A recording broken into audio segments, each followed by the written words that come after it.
My name is Xavian Blackwell. I'm not a writer or speaker. I'm just a man who lived what few dare to dream. Today, I share, in first person, a story that transformed my soul and redefined every fiber of my being.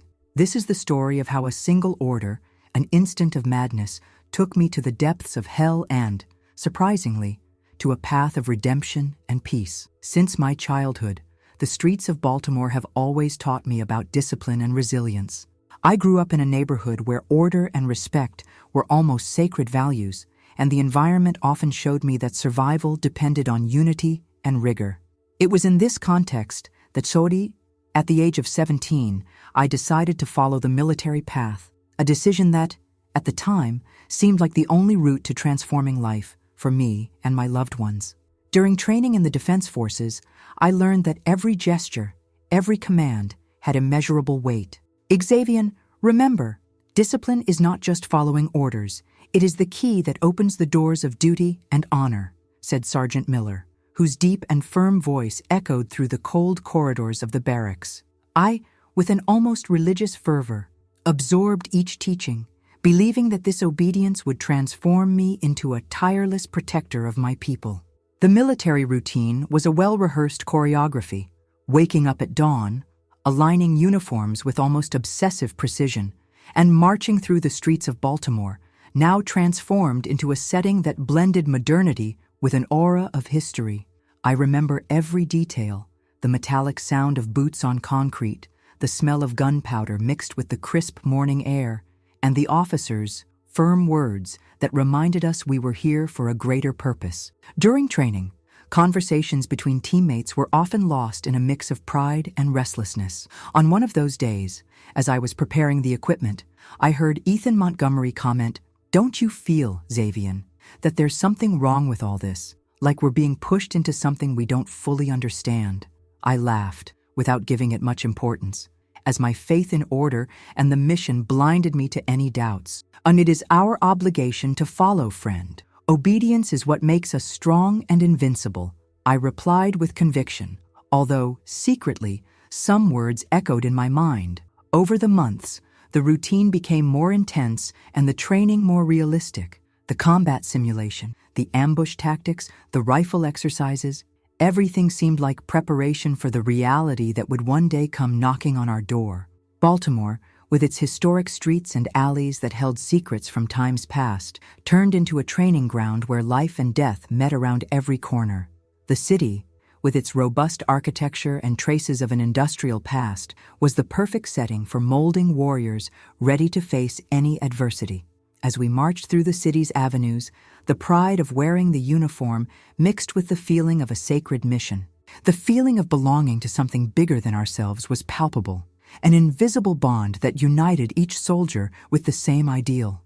Yet even in the midst of discipline and order, there was a seed of doubt, a question that rarely dared to be uttered.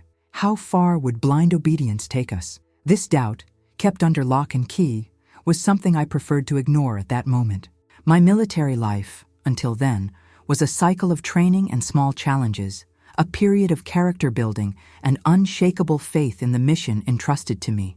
However, even in the hours of camaraderie and the simplicity of a day well done, I couldn't help but feel that each step brought me closer to a truth that I still didn't fully understand. On that fateful day, September 24th, 2024, the sky over Baltimore seemed to carry an omen that I could barely understand. We were in an operation that, like many others, required precision and speed. The radio crackled with instructions, and as I adjusted my equipment, a mix of nervousness and determination pulsed through my veins. Beside me, Ethan Montgomery murmured, with a look that mixed concern and resignation, "Xavian, this mission, are you sure we're ready for what may come?" I, holding the rifle firmly, responded with the conviction that has always guided me. "We follow orders, Ethan. That is our mission. There is no time for doubts now." The mission seemed ordinary. Identify and neutralize a suspicious group that was reportedly posing a growing threat. The tension increased with each step as the city around them turned into a maze of shadows and flashing lights. As we approached the designated location, adrenaline heightened every sensation, making time seem to dilate. Suddenly, amid the coordinated chaos, a sharp gunshot sound cut through the silence. My body reacted instinctively, but fate had other plans. I felt a searing pain in my shoulder, as if an invisible force had pierced not just the flesh, but my very essence. "Curse!" I shouted, as my vision began to blur. Before I could react, the world around me began to shatter into fragments of sound and color. I remember feeling my body being pulled away, as if an invisible current was carrying it towards a destination I had never imagined. In an instant, I lost consciousness. When I opened my eyes again, I was no longer on the battlefield. I floated, separated from myself, observing the scenery from an ethereal angle. From above, I saw the fragments of fighting and screams that seemed to come from a distant reality. The sounds of gunshots and the rattles of orders blended into a surreal symphony, while my heart, or what was left of it, beat erratically, as if it desperately wanted to return to my body. In the midst of this transcendent experience, a profound silence began to fill the space, replacing the cacophony of war. As I wandered on this threshold between life and death, my mind desperately tried to understand what was happening. "I'm dying," I thought, without finding an answer. In this state of suspension, there was no fear, just an inexplicable calm that contrasted with the pain he still felt. Each beat of time seemed to be governed by an unknown logic, and the near-death experience took shape, as if the universe was offering me one last chance at understanding. In the midst of this whirlwind of sensations, an inner voice whispered that there was something beyond the shadows of war. Even without my physical body, I was able to perceive the intensity of emotions and the clarity of each image that passed before my eyes, faces, scenes, and feelings that I had never experienced in full consciousness. It was at that moment that I understood that this was not the end, but the beginning of a journey that would challenge my entire understanding of existence and sacrifice. When I found myself wandering on that threshold between life and death, a path opened before me, a dark, silent tunnel that strangely filled me not with terror, but with an unsettling peace. I floated, weightless, guided by an invisible force, and as I moved forward, the air became denser and the feeling of calm intensified. Each step felt like I was being led to a destination I would never have expected, but which, at that moment, seemed inevitable. Little by little, the darkness began to give way to a soft, enveloping light. At the end of the tunnel, my eyes, even in an almost dreamlike state, were met with a city that shimmered with an ethereal glow. It was as if I had entered a paradise. The streets were paved with golden light, and the air was filled with floral scents that reminded me of a garden of delights. The harmony of the place was palpable. As I walked along impeccable avenues, I heard soft voices that, at first, resembled children's laughter and songs that soothed the soul.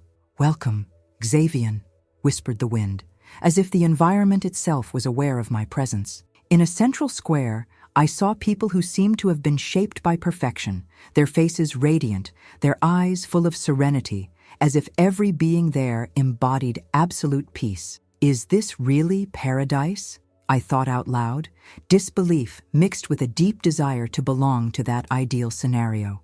A figure with gentle features approached, smiling with a softness that disarmed any caution. "You seem confused, traveler.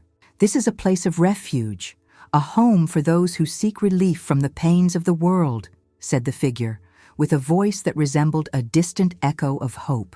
However, as I delved deeper into the streets of this charming city, I began to notice small discrepancies. The air, previously light and sweet, began to acquire a density that oppressed me. The aromas became stronger, but not in a comforting way. There was a metallic note, almost of decadence, that invaded my sense of smell. And the sounds, which initially sounded like symphonies of peace, became punctuated by unintelligible and distant whispers, as if the voices were trying to warn me of something dark. Walking down an avenue lined with shining trees, I saw the inhabitants' clothes begin to dissolve, leaving them exposed and vulnerable. "Why are they falling apart like that?" I asked, feeling a wave of dread infiltrating every fiber of my being.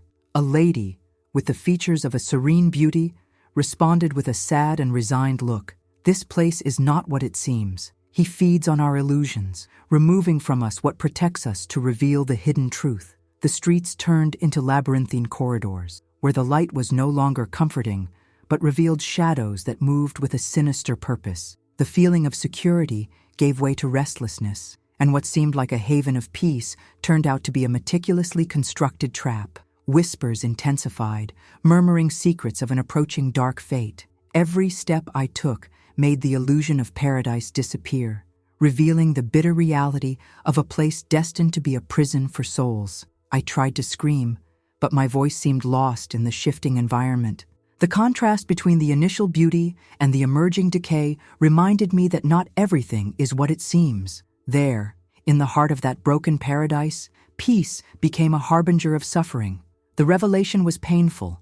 I had been taken to a space where illusion played the throne, but where true power lay in the transformation of fear into despair. As the illusory city fell apart before my eyes, a feeling of absolute dread washed over me. The environment, previously permeated with false serenity, was abruptly transformed. The ground began to shake, and a crack appeared beneath my feet, as if the earth itself wanted to swallow me. Without warning, I was pulled into a rift that opened into the heart of what was now revealed, hell itself. I felt my body being dragged by an invisible current, a force that allowed no resistance. The transition was as sudden as it was brutal. In the blink of an eye, I found myself immersed in a scene of torment. Vibrant flames consumed the horizon, dancing in a chaotic frenzy and roaring like enraged beasts. The heat was unbearable, as if every particle of air was scorching, inciting continuous pain on my skin and in my thoughts. All around me, screams of agony and eternal wails blended into a cacophony of suffering. I walked on unstable ground, where the asphalt turned into incandescent soil, and each step seemed like a challenge against existence itself. The sounds of the screams were overwhelming, a symphony of pain that never ceased. In the midst of this misery, I could perceive the presence of condemned souls, each carrying their own burden of guilt and regret. I looked at the faces, each look reflecting the unbearable weight of the sins committed. Why are we here? I stuttered, my voice lost among the hellish noises. An answer came in the form of a distant cry, filled with sadness and resignation, which said, "We are the consequences of our choices." The ghosts of orders followed without question. As I advanced, I was surrounded by familiar figures who abruptly stopped me in my tracks. Among them, I found Ethan Montgomery, my old companion, now marked by a burden so heavy it seemed to crush his shoulders. His gaze, a mixture of pain and disapproval, met mine for a few moments before he disappeared into the shadows, swallowed by his own torment. In a shadowy corner, I saw a man in a suit, Marcus Reynolds, the once revered politician, now immersed in an endless cycle of stoning. Every stone that fell on him was a reminder of the corruption and lies that fueled his power. In the distance, the screams of other soldiers, comrades and enemies formed a dismal chorus of voices that cried out for redemption but never found peace. With each step, the atmosphere became more oppressive. The air, once filled with illusions and pleasant aromas, now exuded the acrid smell of sulfur and decay. The sight of flames, of bodies in agony, and of writhing shadows made every cell of my being cry out for an impossible escape. The environment was dominated by suffering, where each soul was punished relentlessly, reflecting the sum of their sins and the blind orders that had led them there. I found myself immersed in a scenario so surreal that for a brief moment, I questioned whether the pain was real or just an echo of my own guilt. However, there was no denying the intensity of the pain, physical and spiritual, that pulsed at every moment. The descent into hell, with its torrent of torments, was not a random punishment, but rather retribution for years of blind obedience and unscrupulous actions. Every image my eyes captured was a tireless reminder of the price I paid for following orders without question. And as I struggled to find a way out of this maze of agony, I knew that hell was not just a physical place, but a reflection of the choices that shaped my existence. At the height of the torment, as I wandered through the labyrinth of pain and shadows, I was surprised by a change that froze my heart. From the middle of the darkness, faces emerged that, until then, I preferred to keep forgotten. Each figure seemed sculpted by guilt and lament, representing the unforgiving consequences of my actions. Suddenly, a soft but anguished voice cut through the tumult of hell. "Why did you kill me?" This question, filled with lost innocence, echoed in my mind, and when I turned around, I was met with the sad and deep look of a child, Olivia Stanton. His eyes, immense and filled with a sadness that seemed beyond his own years, stared into mine, as if seeking answers to a mystery of pain and regret. "Olivia, I began, but my words were lost in the distant roar of the flames and the screams of other souls. She raised a trembling hand, as if asking me to explain myself, and her voice, although small, carried the weight of a universe of suffering. "Why did you kill me?" he repeated, each word imbued with pain and despair. As I struggled to find words that could ease that pain, I realized that it wasn't just the child who was speaking out. Other victims began to emerge from the darkest corners of this place of torment. A farmer, with a tired face and eyes full of silent tears, approached slowly. His wrinkled face told stories of a simple, honest life cut short abruptly by a fatal mistake. "You took everything from us," muttered the man, his voice breaking, as he gestured with calloused hands. His every movement betrayed a story of loss and anguish, of a life taken away with no chance of redemption. The victims, each representing a fragment of the evil caused by blind obedience, formed a chorus of silent accusations. With every look, with every whispered word, my conscience became an implacable court. Amid the multitude of laments, I heard my own inner voice turn into a refrain of self-criticism and guilt. I killed because I followed orders. I disregarded human lives because I believed that obeying was the simplest solution. As these faces surrounded me, I felt the weight of every decision I had made.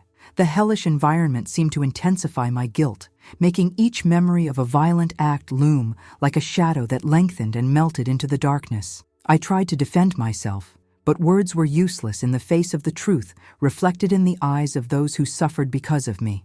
In a moment of disturbing silence, one of the victims, a soft-faced lady, whose presence exuded a serene sadness, approached and placed her hand on my shoulder. His touch was cold, but it carried an inexplicable compassion.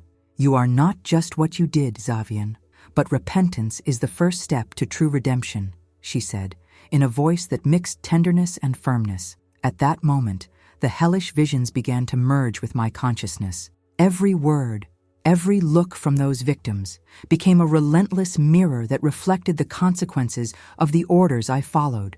I felt the pain of their lives as if it were my own, and the urgency to repair the irreparable invaded me with devastating force. Between suppressed screams and invisible tears, I understood that this confrontation was not just a punishment, but a call for transformation. And even surrounded by darkness, the seed of a new path began to germinate within me. At the height of despair, when the darkness of hell seemed to have consumed every ounce of my soul, a subtle change began to occur. I found myself immersed in a sea of pain, surrounded by screams and whispers of condemnation. It was at that moment, when the feeling of helplessness reached its peak, that an intense yet comforting light broke through the darkness, illuminating my path with a clarity I had never experienced. Slowly, the light intensified, pushing away the oppressive shadows and revealing a figure that emanated an aura of immeasurable peace. There he was, Jesus, with serene eyes and a presence that overflowed with love and compassion. His features were defined not by the rigidity of a judgment, but by the tenderness of someone who understands the pain of another. The figure seemed to float, hovering above me, as if it had come from a realm where forgiveness and redemption were the supreme law. "Xavian, do not be afraid," said Jesus, with a voice that sounded like a balm for my torn soul. I, overcome by a mixture of surprise and hope, tried to articulate a response, but the words escaped me. The pain and remorse had set in deep, and every fiber of my being cried out for relief. Why am I here?" I stammered, feeling the tears welling up without control. Jesus approached and, with a gentle gesture, placed his hand on my shoulder, transmitting a feeling of warmth and calm that contrasted strongly with the surrounding environment. "You're here to learn, Xavian. Every tear, every scream you heard is not a punishment, but a lesson. You came from a place of pain, but you can still find redemption," he stated, with calm conviction.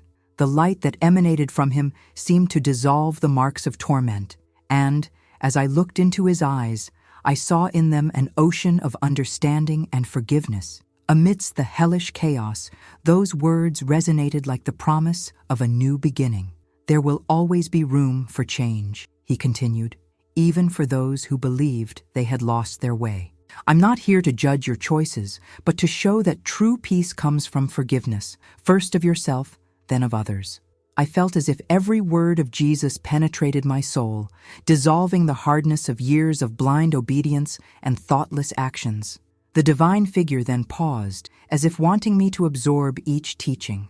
In a moment of deep introspection, I remembered all the orders I followed without question, the faces of the victims, and the unbearable weight of guilt.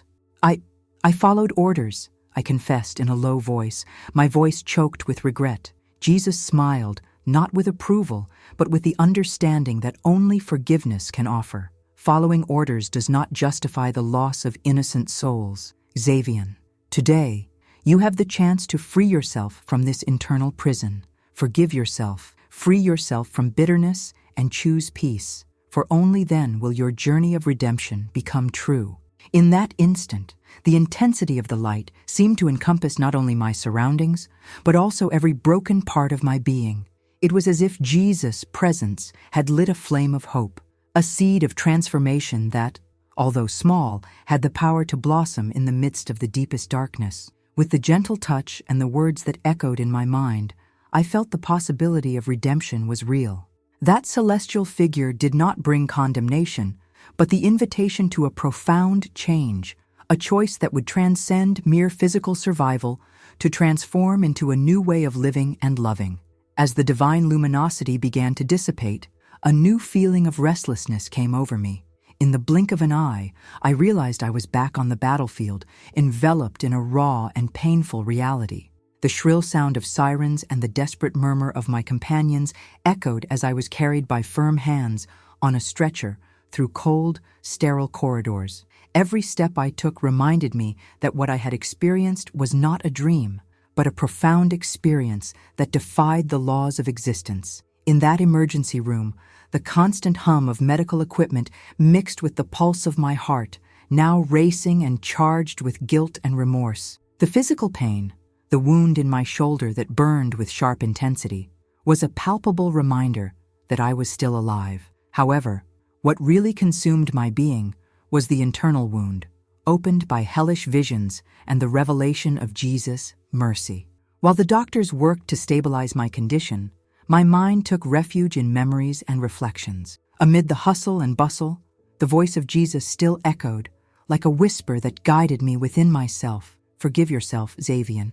I closed my eyes, trying to relive every detail of that journey that took me away from my military routine and threw me into a dizzy spell of self-knowledge. I remembered the warmth of the divine touch, the serene eyes and the words that removed the layers of guilt that had imprisoned me for so long. Upon awakening from the anesthesia, a nurse approached with a look of contained concern. "Mr. Blackwell, you're back with us," she said softly. With a heavy sigh, I replied, I don't know if I'm ready to face what I've experienced." She just smiled, with the silent understanding of someone who had heard many stories, and left me alone with my thoughts. In the stillness of the hospital room, where the white lights contrasted with the shadows of my soul, I began to reflect on what had happened. The military reality, which previously seemed so firm and unshakable, now appeared to be a stage for mistakes and disappointments. Every order I had obeyed, every act driven by the belief that I was fulfilling a sacred duty, was now a weight that suffocated me. I relived in my mind the sound of the screams, the faces of the victims, Ethan's agony, and even the judgmental look of the damned in hell. Between silent tears and long hours of introspection, I began to understand the true dimension of what I had experienced. The near-death experience was not simply a moment of weakness or closeness to the end, but rather a call to transformation. Each painful memory was an invitation to break the cycle of blind obedience and embrace the essence of compassion. With each day of recovery, as the shoulder wound healed, a new internal wound closed. I started writing letters, not to publish or publicize my experiences, but to myself as a reminder of lessons learned. I remember writing, "Today, I decide to look at the past with eyes of compassion, not condemnation." These words became the foundation of a new vision of life, where every breath was an opportunity to start over and seek forgiveness, both from myself and others. In long conversations with friends who had also felt the impacts of the war, I shared my doubts and fears. I often encountered resistance, but also acceptance and understanding. The journey of reflection was present in every look, in every word, and slowly, I realized that true rebirth was happening within me, far from the battlefield, but immortalized in each conscious choice to live with integrity and love. As the days went by, the reality outside the hospital began to reveal itself in an uncompromising way. Even as the physical scars slowly closed, an inner change took place, like a silent but powerful force. The experience I lived, from the shadows of hell to the words of Jesus, could not be forgotten or ignored. In every thought, transformation was present, pushing me to abandon my old military life once and for all and embrace a new path of redemption. During the recovery period, my days turned into long reflections. Sitting on the edge of the bed in the hospital room, I used to stare at the window, where the sunlight timidly invaded the room, bringing with it the promise of a fresh start. It was on one of these mornings that Sarah Kensington, a nurse with a serene look and welcoming voice, approached to talk. "Xavian, I realize that there is something much more than your physical injury," she said, her voice full of empathy. I looked her in the eyes, and with the sincerity of someone looking for answers, I replied, "I feel like I lived longer than I should have. The pain I carry is not just that of the bullet, but of a past that refuses to be buried." She nodded slowly. "Sometimes the biggest battles happen within us. There is no shame in recognizing that we need to change direction." These words were like a balm for my soul. For weeks, I spent hours writing, not for the world to read, but so that I could organize my thoughts and feel the need for genuine transformation. Every word written was a silent promise that I would no longer be that soldier who followed orders without question. I was determined to leave behind the rigidity of blind obedience and embrace the vulnerability necessary to heal the wounds of the soul. I then decided to face the challenge of rediscovering the meaning of life away from the battlefield. In meetings with former colleagues, a look of distrust and even condemnation was inevitable. In one of these meetings, an old companion, with a hard voice and restrained gesture, told me, "You have become weak, Xavian. You cannot abandon your duty simply because you feel remorse." I replied calmly, "Perhaps the true duty is to preserve life, including mine, and seek peace instead of war." The words resonated with a conviction I had never felt before. Although the price of change was high, the separation of those I saw as brothers, the call of redemption was stronger.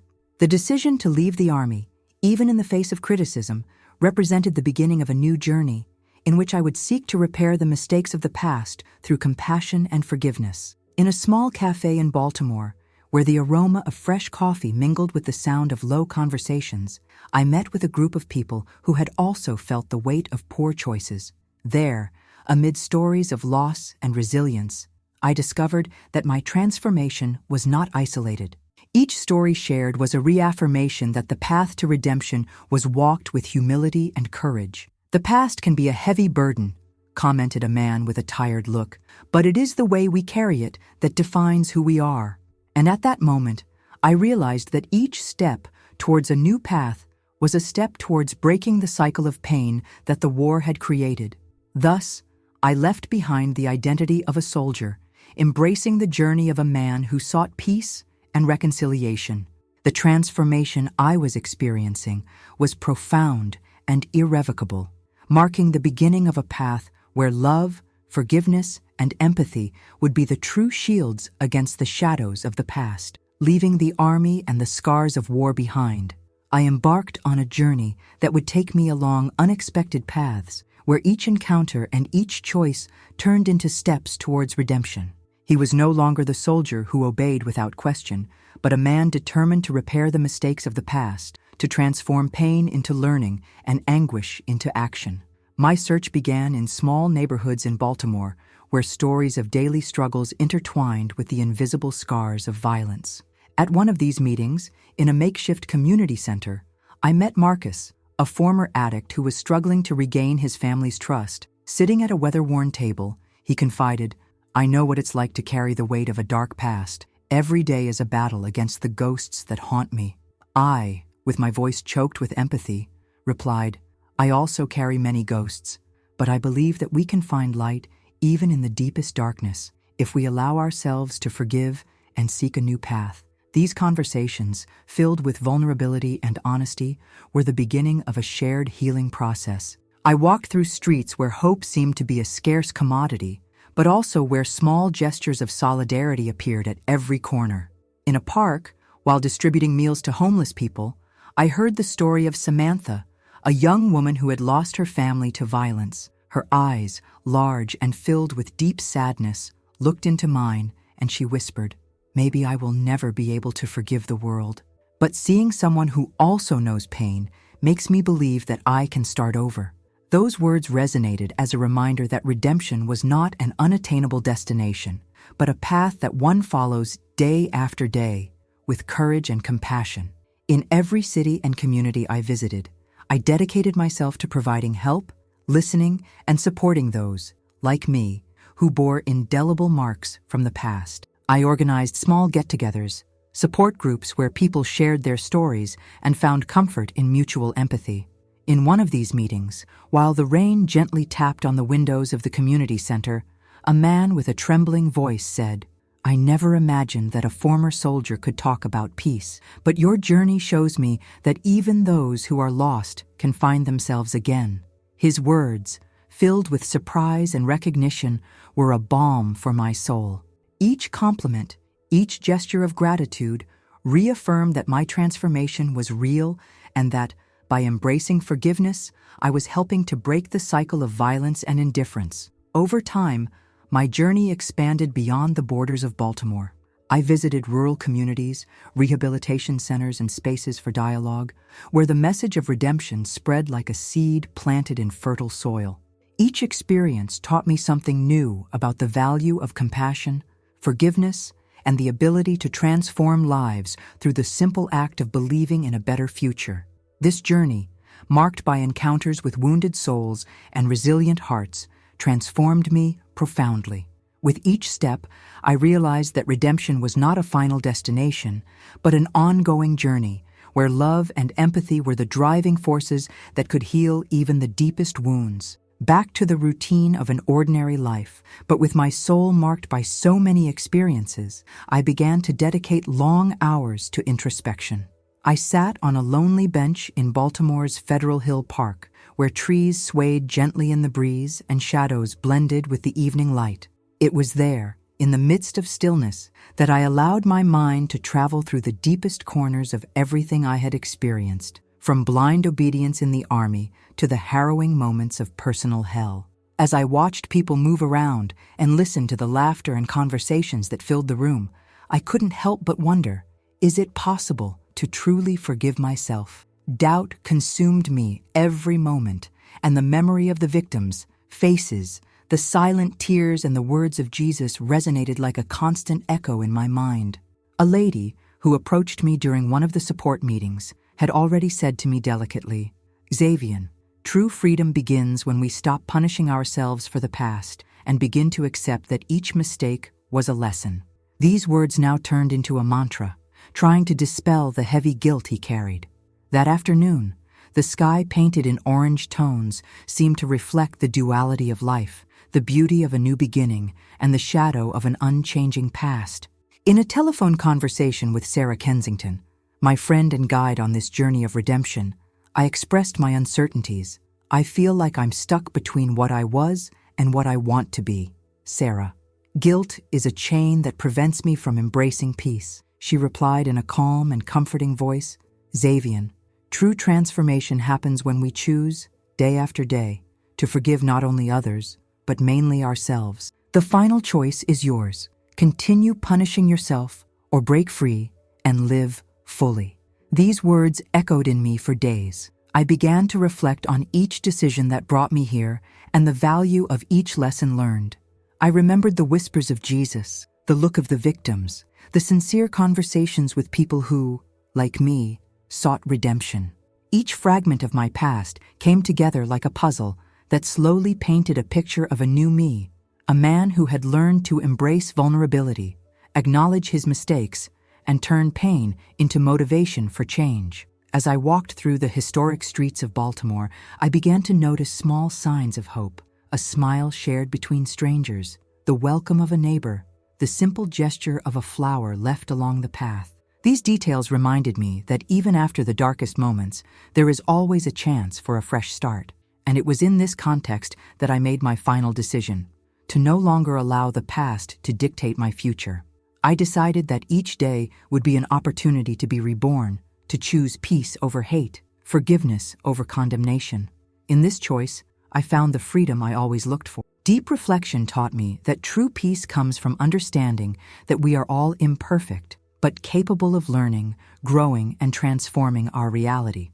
Today, I move forward with my life with a renewed awareness, knowing that each step, no matter how small, brings me closer to achieving a greater purpose, living authentically, with love and compassion, honoring the journey that brought me here.